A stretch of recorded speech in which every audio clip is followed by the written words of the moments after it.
Hello mommies, welcome to my channel mom life.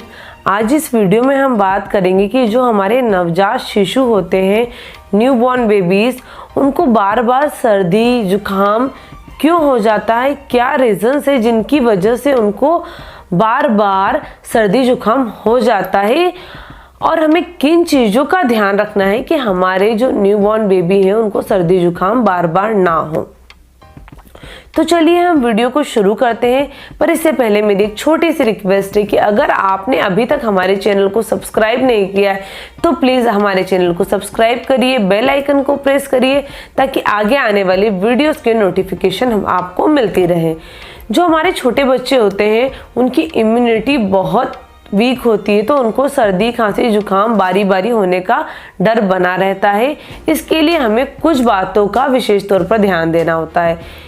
कुछ ऐसे myth चले आ रहे हैं कि उसकी वजह से बेबी, अगर बच्चे को माँ के दूध से अगर माँ को सर्दी है और बच्चे ने अगर माँ का दूध पी लिया तो उसकी वजह से बच्चों को सर्दी हो जाएगी। यह बिल्कुल गलत है। माँ का दूध पीने से बच्चों को कभी भी सर्दी जुकाम या खांसी नहीं होती है। माँ का दूध तो बहुत पावरफुल होता है, ब्रेस्ट मिल्क बहुत पावरफुल होता है, तो ये चीज़ें हमें नहीं माननी। अगर हाँ मदर को सर्दी है जुकाम है तो अगर उसने बच्चे के सामने छींका है खांसा है, वो ड्रॉपलेट्स अगर बच्चे को गई है, तब बच्चे को सर्दी खांसी जुकाम होने की संभावना हो सकती है। वो सर्दी खांसी जुकाम बच्चे को घर में किसी से भी हो सकता है। ऐसा नहीं है कि बच्चे को माँ के दूध से सर्दी खांसी और जुकाम हो सकता है।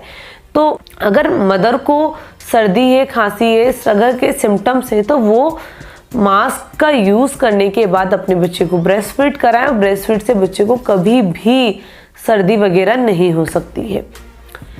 अब दूसरे रीजंस की हम बात कर लेते हैं। तो पॉइंट 1 है कि अगर हमने बच्चे को कॉटन नेपी पहनाई है और वो गीली रह गई या पैजामा पहनाया और बच्चे बारी बारी टॉयलेट करते हैं, तो अगर बच्चे का पजामा या कॉटन नेपी गीली रह गई है तो उससे क्या होगा कि गीले होने की वजह से बच्चे के बॉडी का टेम्परेचर चेंज हो जाएगा और उसकी वजह से उसको सर्दी हो सकती है। तो हमें ये बारी बारी ध्यान रखना है। हमें हो सके तो छोटे बच्चे को डायपर पहनाना हो। 3-3 घंटे में अगर हम डायपर चेंज करते रहेंगे तो बच्चे को डायपर से कोई नुकसान नहीं होगा, रैश भी नहीं होगा और सर्दी खांसी जुकाम भी नहीं होगा। दूसरी बात आ जाती है कि बच्चे छोटे छोटे बच्चे होते हैं, वो दूध थोड़ा सा बाहर निकाल देते हैं, फटाफट दूध बाहर निकाल देते हैं, वॉमिटिंग कर देते हैं। या अगर हम बच्चे को फॉर्मूला मिल्क दे रहे हैं तो बॉटल से नहीं पी रहे हैं, बच्चे कटोरी चम्मच से दे रहे हैं, तो क्या होता है कि उनके कपड़े गीले हो जाते हैं। या बच्चे ने दूध निकाल दिया तो कपड़े गीले हो गए हैं। या हम बच्चे को बेबी जो बीप होता है वो लगाना भूल गए तो बच्चे के कपड़े अगर गीले हो गए, तो कपड़े गीले हो जाने की वजह से भी बच्चे को सर्दी और जुकाम होने का डर बना रहता है। तो हमें यह ध्यान रखना है कि बच्चे के जो कपड़े हैं वो गीले ना हो। अगर गीले हो गए हैं तो हम उसे तुरंत से चेंज कर दें, इससे बच्चे को सर्दी जुकाम नहीं होगा। टेम्परेचर चेंज बहुत जल्दी हो जाता है। बच्चे अगर ठंड से गर्मी में जा रहा है, गर्मी से ठंड में जा रहा है, तो बच्चे को तुरंत सर्दी लग जाती है। तो हमें टेम्परेचर का ध्यान रखना है। अगर रूम का अगर हम किसी रूम में उसमें ऑयल हीटर वगैरह है, उसका टेम्परेचर सही है, मेंटेन है, बच्चे ने 2 लेयर पहनी हुई, पर दूसरे रूम का टेम्परेचर अगर कम है तो एक लेयर बढ़ा देनी है, स्वेटर्स बढ़ा देना है। बच्चे को डायरेक्ट फैन के कांटेक्ट में नहीं लाना है। एसी का टेम्परेचर मेंटेन करके रखना है। अगर हमें बहुत ज़्यादा गर्मी लग रही है पर हमें बच्चे के अकॉर्डिंग रूम का टेम्परेचर सेट करना है। मान लो कि अगर हम कहीं बाहर जा रहे हैं तो और हमारे रूम में उस वक्त एसी चल रहा है और तुरंत हमें बच्चे को लेके बाहर नहीं जाना है। बाहर जाने से 15 मिनट पहले 20 मिनट पहले हमें एसी बंद कर देना है। नॉर्मल टेम्परेचर में रूम को ले आना है, उसके बाद हम बेबी को लेके बाहर जा सकते हैं। तो हमें टेम्परेचर का बहुत ज़्यादा ध्यान रखना है। टेम्परेचर के अप एंड डाउन होने से बच्चों को तुरंत सर्दी और जुकाम लग जाता है क्योंकि उनकी इम्यूनिटी बहुत वीक होती है। अगर आपके घर में किसी की तबीयत खराब है, किसी को सर्दी जुकाम खांसी है, तो उनके कांटेक्ट से अपने बच्चे को दूर रखें क्योंकि बच्चों की इम्यूनिटी वीक होती है तो उनको फ्लू वगैरह बहुत आसानी से कैच कर सकते हैं। अगर आपकी फैमिली में कोई स्मोक वगैरह करता है तो वो स्मोक कर रूम में ना करें। और अगर कोई व्यक्ति आपके घर में ऐसा आ रहा है जो स्मोक करता है, आपको पता है, तो उस व्यक्ति के कांटेक्ट से बच्चे को दूर रखें, क्योंकि क्या होता है स्मोक करने के बाद भी वो भी जो उसके पार्टिकल्स होते हैं वो कपड़े पे रह जाते हैं, जिसकी वजह से अगर उस व्यक्ति ने बच्चे को लिया है तो बच्चों को सर्दी जुकाम होने की संभावना बनी रहती है। हम बच्चों को जब पाउडर लगाते हैं तो पाउडर हमें बिल्कुल भी ऐसे डायरेक्ट छिड़क के नहीं लगाना है। पाउडर हमको वैसे तो हम कोशिश करें कि हम बच्चे को कम से कम पाउडर लगाएं। बच्चों को पाउडर लगाने से सर्दी खांसी जुकाम हो जाता है, क्योंकि जो वो पाउडर होता है उसके पार्टिकल्स एयर में उड़ते हैं और बच्चे का रेस्पिरेटरी सिस्टम बहुत वीक होता है, तो वो उसके अंदर चले जाते हैं, जो कि लॉन्ग टर्म में बच्चे को नुकसानदायक हो सकते हैं। तो हमें पाउडर, बच्चे को जो पाउडर लगाने का जो एक होता है उसकी हेल्प से बच्चे को पाउडर लगाना है, और ऐसे लगाना है कि वो बिल्कुल भी हवा में उड़े नहीं। बहुत ही जितनी ज़रूरत हो बिल्कुल हल्का हल्का सा पाउडर में बच्चों को लगाना है।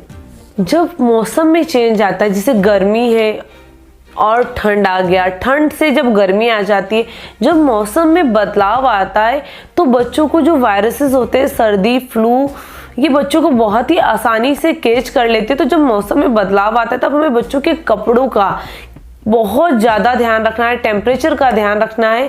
मौसम चेंज होते ही बच्चों को सर्दी जुकाम होना आम बात है, तो उस वक्त हमें बच्चों का बहुत ज़्यादा ड्रेसिंग का, कपड़ों का बहुत ज़्यादा ध्यान रखना है। अगर हम इन चीज़ों का ध्यान रखेंगे तो मौसम के बदलाव के वक्त हमारे बच्चों को सर्दी जुकाम खांसी नहीं होगा। हमें हाइजीन का बहुत ज़्यादा ध्यान रखना है, साफ़ सफाई का। बेडशीट हो गई, बेबी के ब्लैंकेट्स हो गए, बेबी की पिलो कवर हो गए, बेबी के जो भी बेबी को यूज़ करने वाले कपड़े, चादर हो गई, उसको हमें टाइम टू टाइम चेंज करना है। हमारे हैंड वॉश करके बच्चे के पास जाना है। यार कोई बाहर का व्यक्ति हमारे बच्चे को ले रहा है तो वो भी हैंड वॉश करके प्रॉपर हाइजीन मेंटेन करके बच्चे को ले। इससे क्या होगा कि बच्चे को जो भी नॉर्मल फ्लू है वो बच्चे के पास तक नहीं जा पाएगा और बच्चा इस फ्लू से हमारा आसानी से बच पाएगा।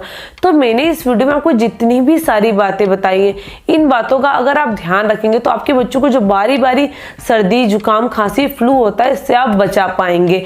आपको ये नोटिस करना है कि किस रीजन से मेरे बेबी को सर्दी जुकाम हो रहा है। कभी कभी क्या होता है कि हम गीजर ऑन करना भूल गए, किसी रीजन से गर्म पानी नहीं आ रहा है या थोड़ा ही गर्म पानी आया। एक जो हम बच्चों को जब बाथ देते तो पानी का भी टेम्परेचर एक सेट होना चाहिए कि हम किस तरह के पानी से हमारे बेबी को नहला रहे। बिल्कुल कुनकुने पानी से बच्चे को नहलाए। अगर हम कभी हल्का सा कुनकुना है, कभी थोड़ा ज़्यादा गर्म है, कभी हल्का, हमें लगा कि नहीं आज तो मौसम बदल गया है तो आज हमने ठंडे से नहला दिया, कल हमने गर्म से नहला दिया, इससे क्या होगा बच्चे को सर्द गर्म हो जाएगा। तो हमें इन सारी चीज़ों का ध्यान रखना और हमें ये चीज़ों का ध्यान रखना है कि किस वजह से हमारे बच्चे को सर्दी जुकाम खांसी हुआ है। अगर इन चीज़ों का ध्यान रखने के बाद भी आपके बच्चे का सर्दी जुकाम खांसी नहीं सही हो रहा है तो आपको बच्चे के डॉक्टर से, पीडियाट्रिशियन से जरूर कंसल्टेशन करना है। डॉक्टर्स को अपनी सारी प्रॉब्लम बतानी है कि सारी चीज़ों का ध्यान रखने के बाद भी बच्चे को अगर नहीं सही हो पा रहा है तो डॉक्टर आपको एक जेन्युइन गाइड करेंगे कि आप क्या करें क्या ना करें। उन चीज़ों को आप ध्यान में रखकर आपको डॉक्टर को दिखाना है। डॉक्टर आपको सही गाइड करेंगे कि आप क्या करें और क्या ना करें। कुछ होम रेमेडीज है जो आप कर सकते हैं। बच्चे को टाइम टू टाइम स्टीम दें, अच्छे से मसाज दें बच्चे को बाथ से पहले। बच्चे को ज़्यादा से ज़्यादा ब्रेस्ट फीड कराएं। ब्रेस्ट फीड में क्या होता है कि एंटीबॉडीज़ होती हैं जो कि वायरसेस और फ्लू से लड़ने की क्षमता में बहुत ही ज़्यादा होती है। तो आप बच्चे को 1 साल तक ज़्यादा से ज़्यादा ब्रेस्ट फीड कराइए।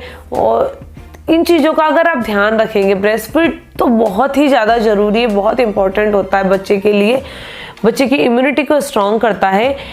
तो आपको अपने बच्चे को 1 साल तक ब्रेस्ट फीड ज़्यादा से ज़्यादा कराना है। और जो बातें मैंने आपको इस वीडियो में बताई है उन चीज़ों का विशेष तौर पर ध्यान रखिए।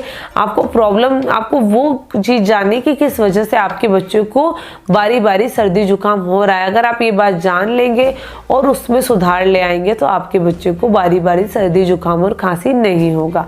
अगर आपको हमारा ये वीडियो अच्छा लगा तो प्लीज़ मेरे वीडियो को लाइक करिए, ज़्यादा से ज़्यादा लोगों के साथ शेयर करिए और कमेंट करके बताइए कि आपको हमारी वीडियो कैसी लगी। Bye bye mummy's.